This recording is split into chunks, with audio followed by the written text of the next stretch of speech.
Now, you have to move because there are challengers to you. You are not the sole entity of the best basketball players in the entire world anymore. Yeah. There are other leagues out there that want to compete with you. And are you going to stand on business or are you not? But first, you need to understand why people are even saying something this extreme. Because this season was the WNBA's golden moment. For the first time in a long time, it didn't feel like a niche product. It felt like something you had to pay attention to. Highlights everywhere, debate everywhere, fans arguing like it's the NBA playoffs. That's what momentum looks like. And the center of that momentum was obvious. The fanfare Clark received from college carried over to the WNBA, which saw a historic year in attendance, viewership, and other key metrics. While Clark was the driving force of the sport's rise in popularity, other college stars such as fellow draftee Angel Reese and more recently Paige Beckers also brought significant followings to the WNBA. They had to mention them. They had to. It's part of the quota. You can't hold it against them. It's just part of their quota.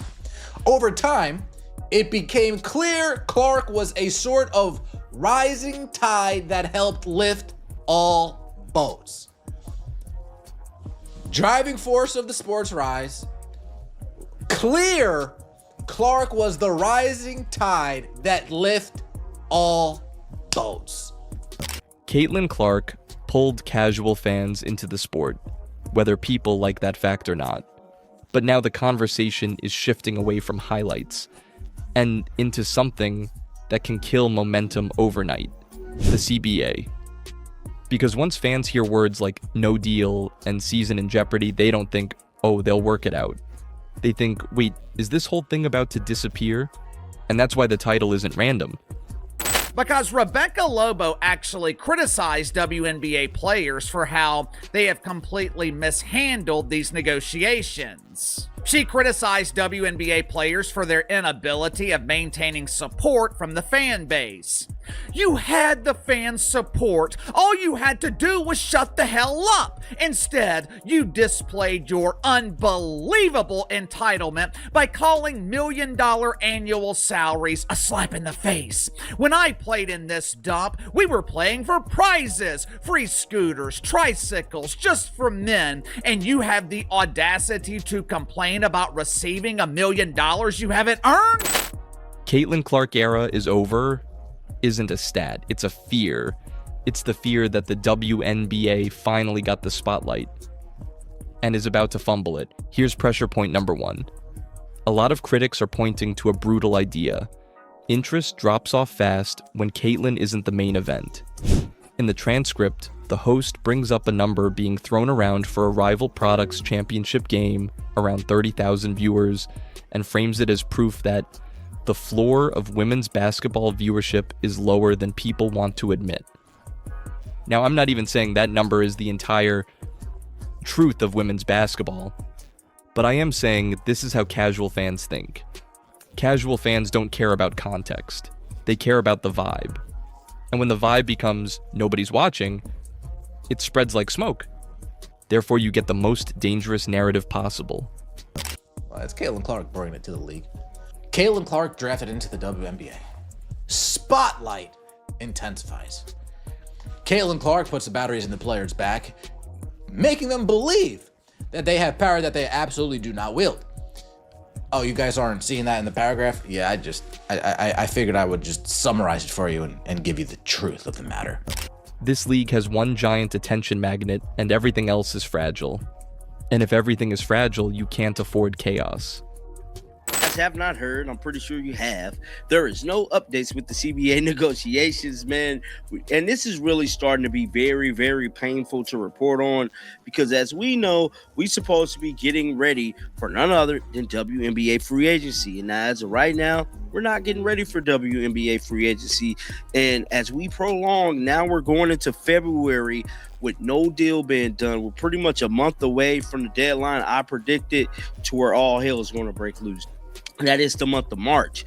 We do not want to roll into March without having a CBA negotiation done. Because if we roll into March, you can pretty much count the 2026 season over with, bro. Everything is going to be altered. Pressure point number 2 is where the fear really kicks in. Because the transcript frames the negotiations like this. The league is offering big increases, even life-changing money compared to where the WNBA used to be, but the players are signaling they want much more and they're willing to push hard.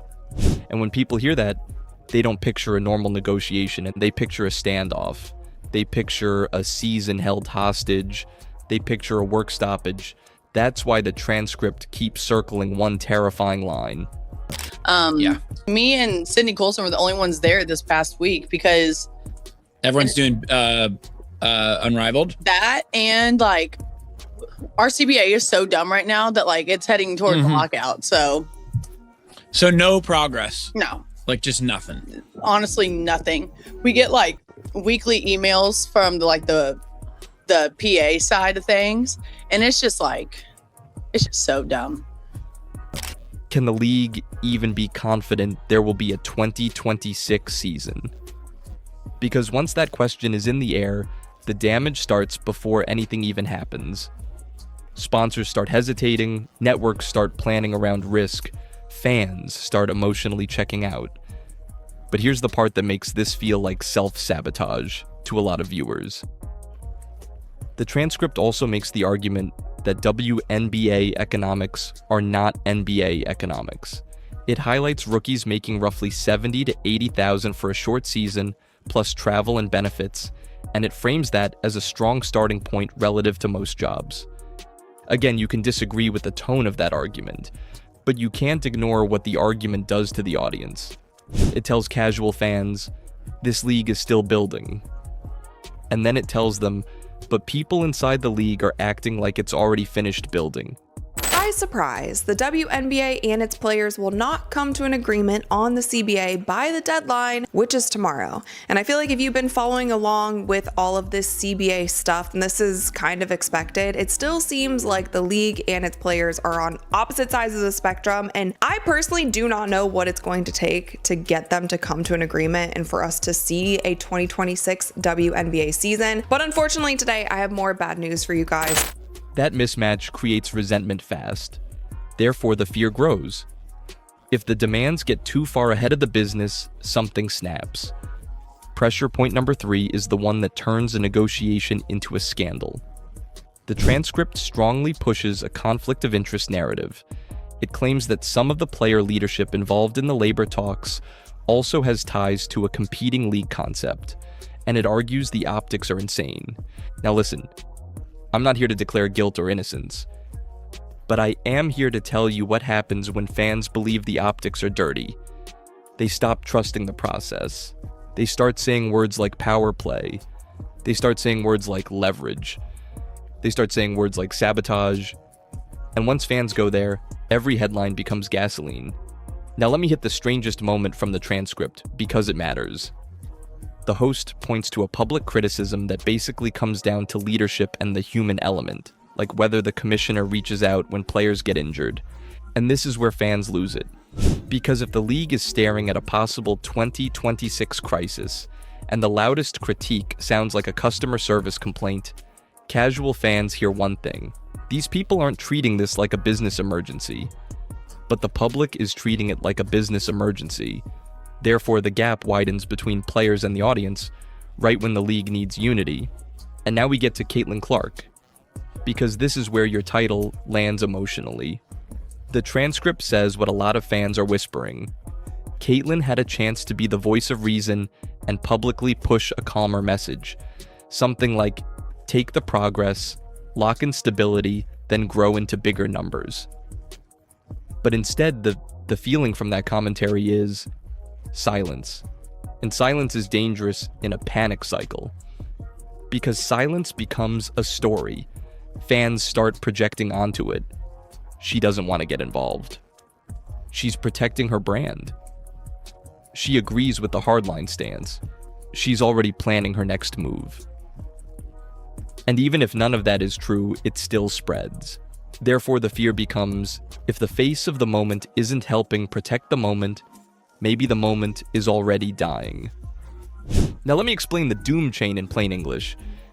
If the league stumbles into a missed game situation, 3 things happen fast. 1, casual fans leave. They don't wait it out. They replace you with NFL, NBA, college sports, Netflix, anything. 2, sponsors pause. Brands hate uncertainty. They hate ugly headlines. They hate bets that feel unstable. 3, momentum resets. And momentum is the hardest thing to rebuild because you can't buy it. You earn it and you can lose it in a week. That's why people are saying golden moment. Because golden moments do not hang around politely. They expire. Okay, I promised a payoff, therefore here it is. Here's the Chaos Stopper framework. 3 steps. Step 1, build a public growth escalator. Stop arguing feelings, use triggers. If revenue hits X, salaries rise by Y. If media rights increase by Z, the cap climbs automatically. If viewership hits a target, bonuses kick in. No vague promises, no mystery. A visible ladder everyone can understand. Step 2, protect the season first, negotiate the upside second. Make one hard public rule. No missed games. Because the moment you miss games, you don't just lose money, you lose trust. And trust is what keeps casual fans showing up. Step 3, publish one simple scoreboard. Revenue, attendance, viewership, sponsorship growth. 1 page, updated regularly, because when fans can see progress, they stop inventing theories. They stop assuming the worst. They stop treating every rumor like the end of the world. And if the league doesn't do something like that, here's my warning. 2026 becomes a cliff. Not because the WNBA can't grow, but because the WNBA can't grow while it's fighting itself in public. So here's the question I want you to sit with. Is this a moment where players finally secure a fair future for everyone? Or is this the moment where the WNBA kills its golden opportunity right after it finally arrived? And if you're still watching, drop "save the season" in the comments. Look like Caitlin Clark's name is coming up in all of this unrivaled ratings disaster, and ESPN finally told the truth about it all, man. Caitlin Clark minding her own business, going to Nike headquarters, shooting from anywhere from the steps. And I just got to be honest with you, man.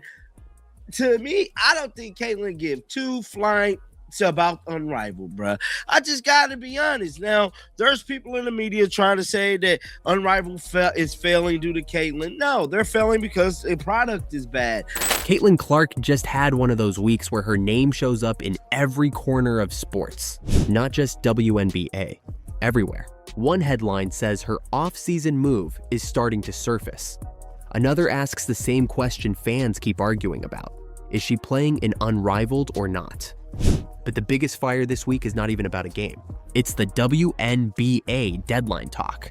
Because once the internet smells deadline ignored, the story changes. It stops feeling like business and starts feeling like a fight. And in sports fights, there is always one person who becomes the symbol.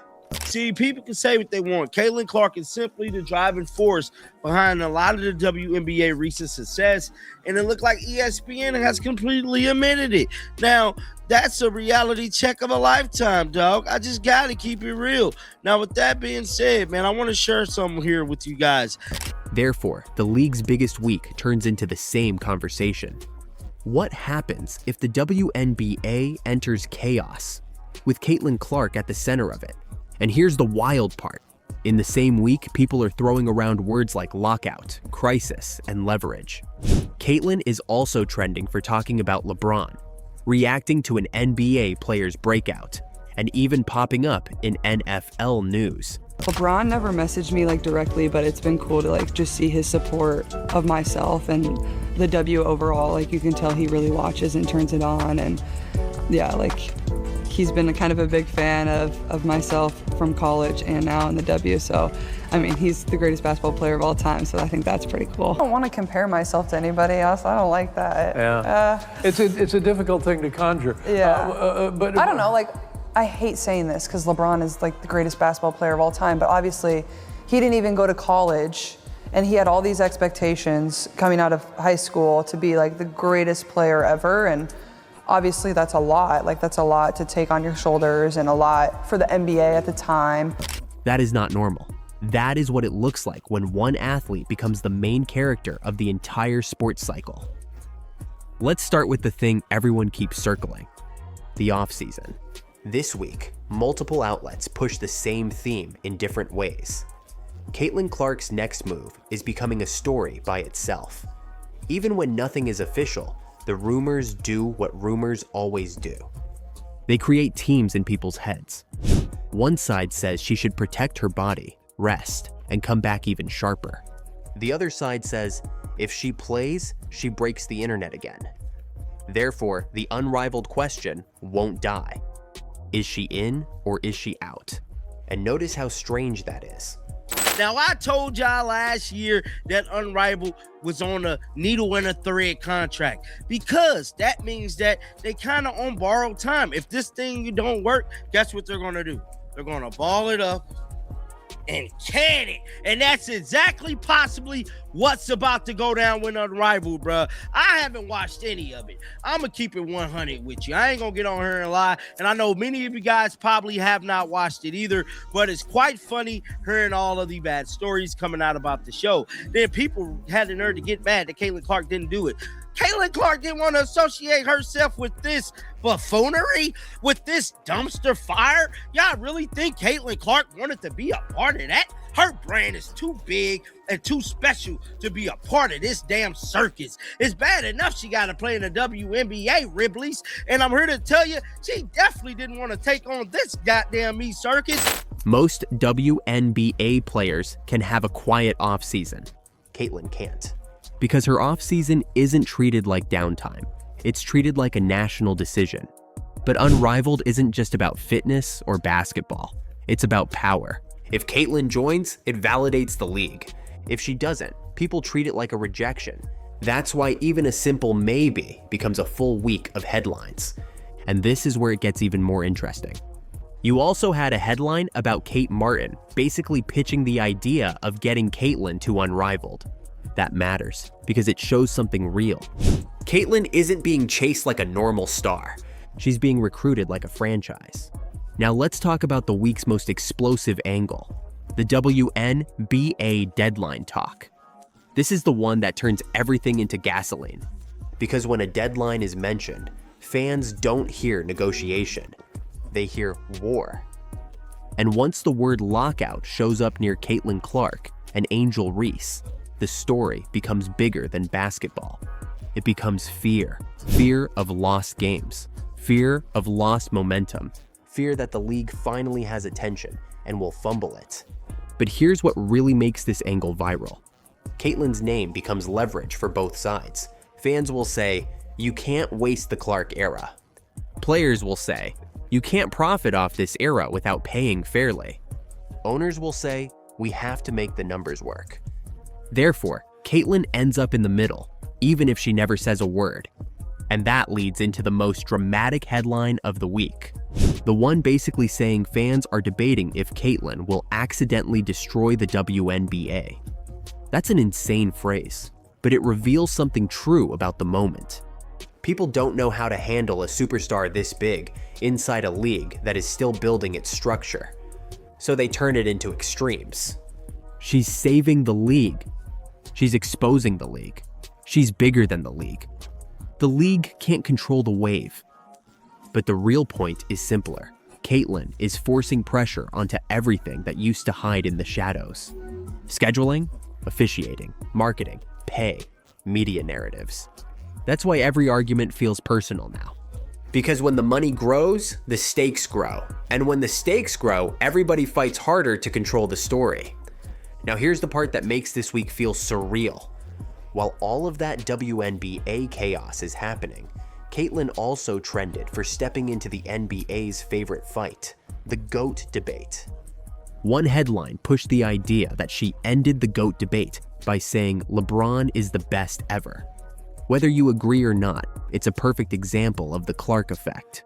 A WNBA player says a sentence, and it becomes an internet war. Because Caitlin isn't just watched by WNBA fans, she's watched by NBA fans. She's watched by sports media. She's watched by people who don't even watch women's basketball, but still react to her, like she's part of the main NBA conversation. Therefore, her opinion doesn't land like a normal opinion. It lands like a headline, and the crossover didn't stop there.